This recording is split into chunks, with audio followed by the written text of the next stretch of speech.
सभी श्रोताओं को मेरा नमस्कार। आज हम श्री कंद स्कंद पुराण के अंतर्गत ईश्वर संत कुमार के संवाद में श्रावण मास महात्म्य का धारणा, पारणा, मासो उपवास व्रत और रुद्रवर्तिक व्रत वर्णन में सुगंधा का आख्यान श्रवण करेंगे। तो शुरू करते हैं। बोलो हर हर महादेव। ईश्वर बोले, हे संत कुमार, अब मैं धारण पारण व्रत का वर्णन करूंगा। प्रतिपदा के दिन से आरंभ करके सर्वप्रथम पुण्य वाचन करना चाहिए। इसके बाद मेरी प्रसन्नता के लिए धारण पारण व्रत का संकल्प करना चाहिए। एक दिन धारण व्रत करे और दूसरे दिन पारण व्रत करे। धारण में उपवास तथा पारण में भोजन होता है। श्रावण मास के समाप्त होने पर सबसे पहले हवन करना चाहिए। इसके बाद हेमानद, आचार्य तथा अन्य ब्राह्मणों का वरण करना चाहिए। इसके पश्चात पार्वती तथा शिव की स्वर्ण निर्मित प्रतिमा को जल से भरे हुए कुंभ पर स्थापित कर रात में भक्ति पूर्वक पूजन करना चाहिए तथा पुराण श्रवण आदि के साथ रात भर जागरण करना चाहिए। प्रातःकाल अग्नि स्थान पर करके विधि पूर्वक होम करना चाहिए। त्रयंबक इस मंत्र से तिल मिश्रित भात की आहुति डालनी चाहिए। उसी प्रकार शिव गायत्री मंत्र से घृत मिश्रित भात की आहुति डालें और पुनः षडाक्षर मंत्र से खीर की आहुति प्रदान करें। इसके उपरांत पूर्ण आहुति देकर होम शेष का समापन करना चाहिए। इसके बाद में ब्राह्मणों को भोजन कराना चाहिए तथा साथ ही आचार्य की पूजा करनी चाहिए। हे महाभाग, इस प्रकार से उद्यापन संपन्न करके मनुष्य ब्रह्म हत्या आदि पातकों से मुक्त हो जाता है। इसमें कोई संदेह नहीं है। अतएव इस महाव्रत को अवश्य करना चाहिए। हे मुने, अब श्रावण मास में उपवास की विधि को आदर पूर्वक सुनिए। प्रतिपदा के दिन प्रातःकाल इस व्रत का संकल्प करें। स्त्री हो या पुरुष मन तथा इंद्रियों को नियंत्रण करके इस व्रत को करें।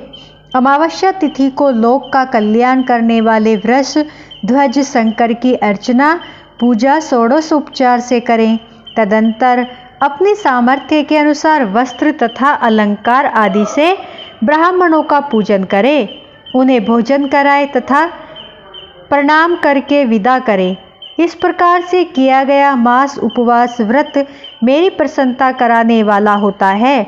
हे संत कुमार, मनुष्य को सभी सिद्धियां प्रदान करने वाले रुद्रवर्ती व्रत के विधान को सावधान होकर सुनिए।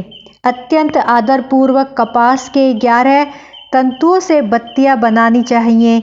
वे रुद्रव्रती नाम वाली बत्तियां मुझे प्रसन्न करने वाली हैं। मैं श्रावण मास की में भक्ति पूर्वक डिवोन के देव गौरीपति महादेव का इन 1,00,000 संख्या वाली बत्तियों से निराजन करूंगा। इस प्रकार श्रावण मास में प्रथम दिन विधि पूर्वक संकल्प करके महीने भर प्रतिदिन शिवजी का पूजन कर 1000 बत्तियों से निराजन करें और अंतिम दिन 71,000 बत्तियों से निराजन करें अथवा प्रतिदिन 3,000 बत्तियां आदर पूर्वक अर्पण करें और अंतिम दिन 13,000 बत्तियां समर्पित करें अथवा एक ही दिन सभी 1,00,000 बत्तियों का मेरे समक्ष जलाए। प्रचुर मात्रा में घृत में भिगोई जो स्निग्ध बत्तियां होती हैं वे मुझे प्रिय हैं। इसके पश्चात मुझ विश्वेश्वर का पूजन करके कथा का श्रवण करें।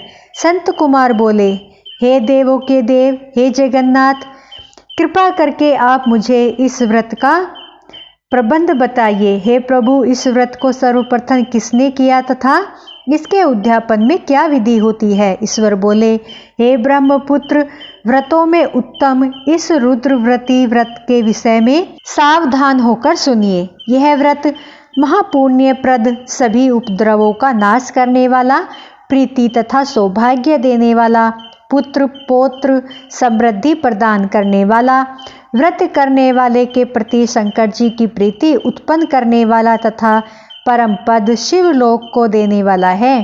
तीनों लोकों में इस रुद्रवर्ती के समान कोई उत्तम व्रत नहीं है। इस संबंध में लोग यह प्राचीन दृष्टांत देते हैं। क्षिप्रा नदी के रम्य तट पर उज्जयिनी नामक सुंदर नगरी थी। उस नगरी में सुगंधा नामक एक परम सुंदरी वीरांगना थी। उसने अपने साथ सरसग के लिए अत्यंत दुस्सह शुल्क निश्चित किया था। 100 स्वर्ण मुद्रा देकर संसर्ग करने की शर्त रखी थी। उस सुगंधा ने युवकों तथा ब्राह्मणों को भ्रष्ट कर दिया था। उसने राजाओं तथा राजकुमारों को नग्न करके उनके आभूषण आदि लेकर उनका बहुत तिरस्कार किया था। इस प्रकार उस सुगंधा ने बहुत लोगों को लूटा था। उसके शरीर की सुगंध से कोस भर का स्थान सुगंधित रहता था। वह पृथ्वी तल पर रूप, लावण्य और कांति की मानो निवास स्थली थी। वह 6 रागों और 36 रागनियों के गायन में तथा उनके अन्य बहुत से भेदों की भी गान क्रिया में अत्यंत कुशल थी। वह नृत्य में रंभा आदि देवगणाओं को भी तिरस्कार कर देती थी और अपने एक एक पग पर अपनी गति से हाथियों तथा हंसों का उपहास करती थी। किसी दिन वह सुगंधा कटाक्षों तथा भोह चलाना के द्वारा काम बाणों को छोड़ती हुई क्रीड़ा करने के विचार से क्षिप्रा नदी के तट पर गई। उसने ऋषियों के द्वारा सेवित मनोरम नदी को देखा। वहाँ कई विप्र ध्यान में लगे हुए थे तथा कई जप में लीन थे। कई सिरवाचन में रत थे तथा कई विष्णु के पूजन में तल्लीन थे। हे महामुने, उसने उन ऋषियों के बीच विराजमान मुनि विशिष्ट को देखा। उनके दर्शन के प्रभाव से उसकी बुद्धि धर्म में प्रवृत्त हो गई। जीवन तथा विशेष रूप से विषयों से उसकी विरक्ति हो गई। वह अपना सिर झुकाकर बार बार मुनि को प्रणाम करके अपने पांव की निवृत्ति के लिए मुनि श्रेष्ठ विशिष्ट से कहने लगी। सुगंधा बोली, हे अनाथनाथ, हे विप्रे, हे योगीश, मैंने बहुत से पाप किए हैं। अतः हे प्रभु, उन समस्त पापों के नाश के लिए मुझे उपाय बताइए। ईश्वर बोले, हे संत कुमार, उस सुगंधा के इस प्रकार कहने पर वे दीन वत्सल मुनि विशिष्ट अपनी ज्ञान सृष्टि से उसके कर्मों को जानकर आदर पूर्वक कहने लगे।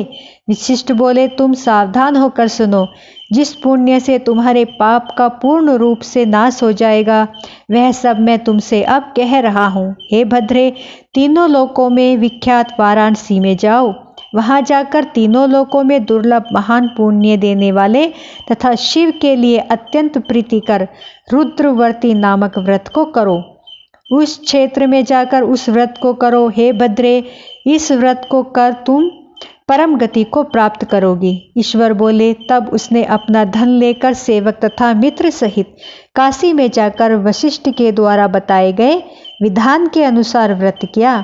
इस प्रकार उस व्रत के प्रभाव से वह सशरीर उस शिवलिंग में विलीन हो गई। हे संत कुमार, इस प्रकार जो स्त्री इस परम दुर्लभ व्रत को करती है, वह जिस अभिष्ट पदार्थ की इच्छा करती है उसे निसंदेह प्राप्त करती है।